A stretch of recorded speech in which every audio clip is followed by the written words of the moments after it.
जय हिंद, नमस्कार। मैं मोहन पाठक और आज हम बात करने वाले हैं 70 के दशक के उस क्रिकेट प्रेमी की जो भारत की क्रिकेट टीम का पूर्व कप्तान भी रहा है, जिन्हें फिरकी के जादूगर के नाम से जाना जाता है, जो भारतीय स्पिन चौकड़ी में अबूझ पहेली थे।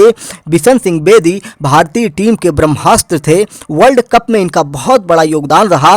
वनडे के इतिहास में भारत को पहली जीत दिलवाने में इनकी बहुत बड़ी भूमिका रही। तो आप देख रहे हैं MPS Hindi news explainer. Channel पर नए हैं तो चैनल को सब्सक्राइब करके हमारे साथ जुड़ सकते हैं डेली करंट अफेयर्स और न्यूज एनालिसिस के लिए, साथ ही साथ लोकसभा चुनाव पब्लिक डिबेट के लिए भी। तो चलिए आज हम जानते हैं कि बिशन सिंह बेदी का करियर कैसा रहा। बहुत सारे विवादों से भी इनका नाता रहा, सब कुछ डिटेल में जानेंगे। तो चलिए आइए शुरू करते हैं। इनके अगर हम अर्जित नामों की बात करेंगे तो इन्हें कई नामों से जाना जाता है। स्पिन के सरदार, शाश्वत परंपरावादी कहा जाता है, और साथ ही साथ इनके अगर हम पूरी चीज़ के बारे में बात करेंगे कि किस प्रकार से अंतर्राष्ट्रीय खेलों में आए थे, तो बताया जाता है कि 31 दिसंबर 1966 को वेस्ट इंडीज के खिलाफ कलकत्ता, जो कि आज के समय का कोलकाता है, के ईडन गार्डन में इन्होंने अंतर्राष्ट्रीय खेल में पदार्पण किया था। वनडे की बात करेंगे तो 13 जुलाई 1974 को इंग्लैंड के खिलाफ यॉर्कशायर क्रिकेट ग्राउंड लीड्स में इंग्लैंड में इन्होंने पदार्पण किया था। टी20 की बात की जाए तो इनके समय में टी20 जैसा कोई खेल नहीं होता था, तो इसलिए इन्होंने किसी भी प्रकार के टी20 मैच नहीं खेले हैं। अगर राज्य टीमों की बात करेंगे तो इन्होंने उत्तरी पंजाब में 1961 से 1967 तक खेला था, और फिर उसके बाद दिल्ली की टीम के लिए इन्होंने 1968 से 1981 तक खेला था। नॉर्थम्पस्टशायर, जिसे हम काउंटी क्रिकेट के नाम से जानते हैं, वो 1972 से 1977 तक इन्होंने खेला था। इनके कोच की बात करेंगे, जो इनके मेंटर थे, उनका नाम था गुरपाल सिंह और ज्ञान प्रकाश। बल्लेबाजी की शैली की बात करेंगे तो ये दाहिने हाथ के बल्लेबाज थे। गेंदबाजी शैली की बात करेंगे तो ये एक स्पिनर थे, यानी कि धीमी गति के बॉलर थे, और बाएं हाथ से बॉलिंग करते थे। कहा जाता है कि बाएं हाथ से जो कार्य करता है वो कहीं ना कहीं बहुत लकी होता है, और इसीलिए इनका कैरियर भी इतना चमका। इनके रिकॉर्ड्स की अगर हम बात करेंगे तो ये प्रथम श्रेणी के क्रिकेट में भारतीय गेंदबाजों में सर्वाधिक विकेट लेने वाले में से एक थे। अपने समय में 200 टेस्ट विकेट लेने वाले पहले भारतीय क्रिकेटर रहे। रिचर्ड हेडली के बाद 57 विकेट के साथ भारत न्यूजीलैंड टेस्ट में दूसरा सबसे अधिक विकेट लेने वाले गेंदबाज थे।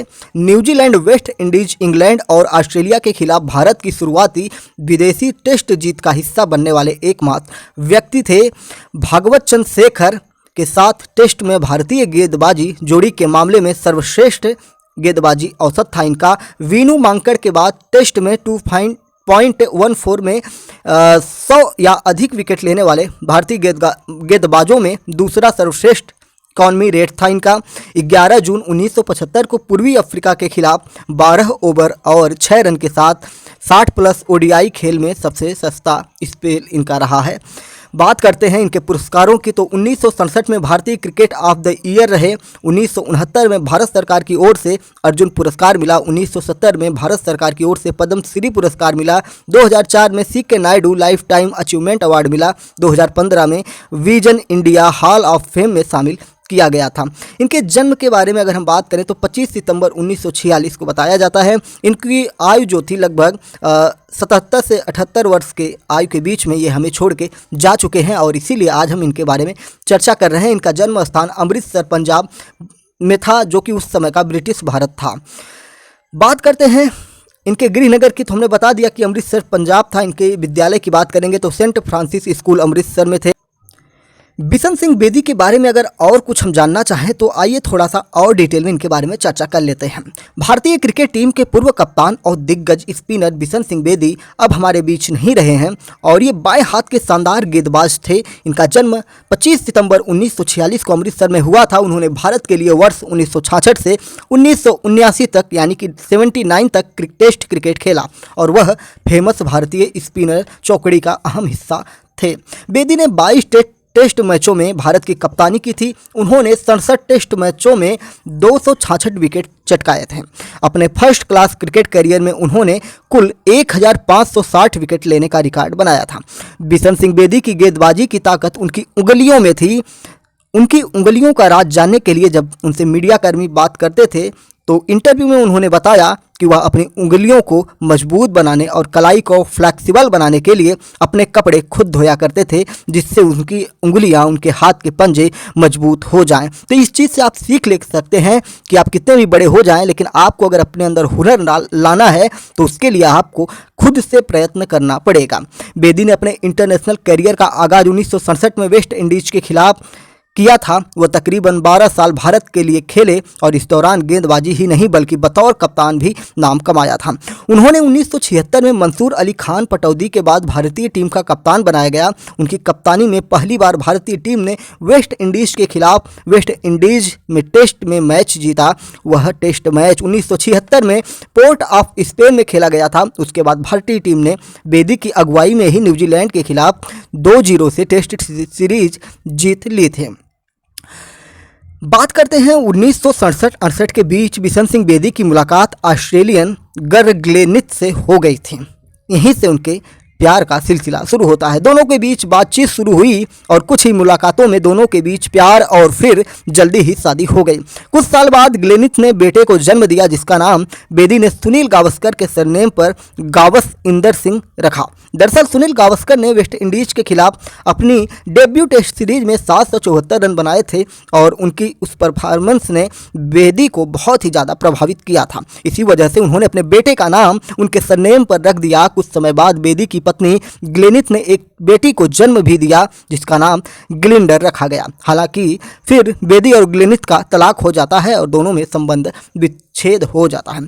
बिशन बेदी ने कुछ समय के लिए भारतीय टीम की कप्तानी भी की थी। ये बहुत ही रोचक कहानी है। बतौर कप्तान वह काफ़ी चर्चित रहे। उनकी कप्तानी से जुड़ा एक दिलचस्प किस्सा साल 1976 का है। तब बेदी की अगुवाई में टीम इंडिया टेस्ट सीरीज खेलने वेस्ट इंडीज गई थी।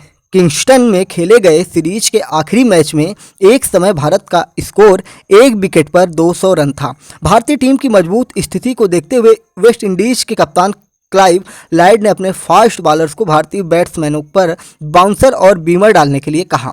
इसकी वजह से 2 भारतीय बल्लेबाज चोटिल हो गए, अस्पताल पहुंच गए। तब बेदी ने अंपायर डगलस सैंग ह्यू से इसकी शिकायत की तो अंपायर ने जवाब दिया, मिस्टर बेदी, आप तो कुछ दिन में यह देश छोड़कर चले जाओगे, मगर मेरा परिवार यहीं रहता है। तो इस प्रकार से ये एक तरह से पक्षपात हुआ था उस मैच के दौरान। बाएं हाथ के स्पिनर बिशन सिंह बेदी पाकिस्तान के लिए भी बड़े खतरनाक साबित हुए थे।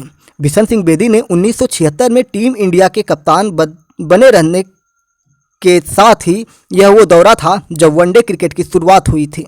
पाकिस्तान के खिलाफ पहला वनडे खेलने के बाद 1978 में टीम इंडिया पाकिस्तान टूर पर गई।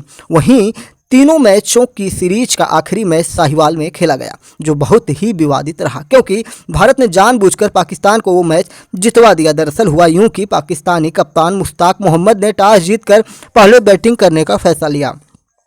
पाक ने निर्धारित ओवर में 7 विकेट खोकर 205 रन बनाए। भारत को जीत के लिए 206 रन चाहिए थे। भारत की तरफ से ओपनिंग करने उतरे अंशुमान गायकवाड़ ने शानदार बैटिंग की। उन्हें सुरेंद्र अमरनाथ का साथ मिला। हालांकि अमरनाथ तो 62 रन बनाकर आउट हो गए, लेकिन गायकवाड़ 78 रन पर नाबाद डटे रहे। मैच के आखिर में भारत को जीतने के लिए 26 गेंदों में 23 रन चाहिए थे, जो कि बहुत ज़्यादा नहीं थे। अगले ओवर में पाकिस्तानी गेंदबाज सरफराज नवाब बॉलिंग करने आए और लगातार 4 बाउंसर फेंक दी। बेदी ने इसके खिलाफ अपील कर अंपायर से इन्हें वाइड बॉल करार देने के लिए कहा। जब अंपायर बेदी की बात से सहमत नहीं हुए तो बेदी ने भारतीय बल्लेबाजों को वापस पवेलियन बुला लिया। भारतीय बल्लेबाजों के वापस लौटते ही पाकिस्तान को विजेता घोषित कर दिया गया था। तो इस प्रकार से पाकिस्तान भारत से फोकट में जीत गया था, यानी कि भारत कभी कभी खैरात में भी पाकिस्तान को जीत हासिल करवा देता है। बिशन सिंह बेदी से अगर जुड़े रोचक और किस्सों की हम बात करें तो बहुत सारी चीज़ें होती हैं। कुछ तस्वीरें हम आपको दिखाएंगे जिसमें ये अपने बेटे और बॉलीवुड एक्ट्रेस नेहा धूपिया की शादी की बधाई देते हुए थे, यानी कि इनके घर की बहू बॉलीवुड की एक्ट्रेस नेहा धूपिया हैं। बहुत सारी चीज़ें हैं इनके बारे में। खैर, इतना ही आपको जानना चाहिए और आपको इन चीज़ों को जानने के बाद पता चल गया होगा कि भारतीय स्पिन चौकड़ी में अबूझ पहेली रहने वाले बिशन सिंह बेदी भारतीय टीम के लिए ब्रह्मास्त्र वर्ल्ड कप में बड़ा इनका योगदान। वनडे के इतिहास में भारत को पहली जीत दिलवाने वाले बिशन सिंह बेदी आज हमारे बीच ना होते हुए भी हमारे बीच है। बताया जाता है कि सचिन तेंदुलकर को ये अपने बेटे के समान मानते थे और उन पर काफ़ी ध्यान देते थे और सचिन तेंदुलकर के करियर में एक बहुत बड़ा योगदान बिशन सिंह बेदी का भी रहा है और सारे क्रिकेटर इनको अपना भगवान मानते हैं, अपना गुरु मानते हैं और वो भगवान आज भगवान के पास चले गए हैं। तो फिर से हम उनकी आत्मा के लिए शांति करते हैं कि भगवान बिशन सिंह बेदी को स्वर्ग में स्थान प्रदान करें, जो हमारे भारतीय खेल को काफ़ी ऊंचाई तक ले गए थे। तो चलिए फिर मिलते हैं एक और कड़ी के साथ, एक और जादूगर के साथ। तो चैनल पर नए हैं तो MPS हिंदी को सब्सक्राइब करके हमारे साथ जुड़ सकते हैं डेली करंट अफेयर्स और न्यूज एनालिसिस के लिए। जय हिंद, नमस्कार, भारत माता की जय।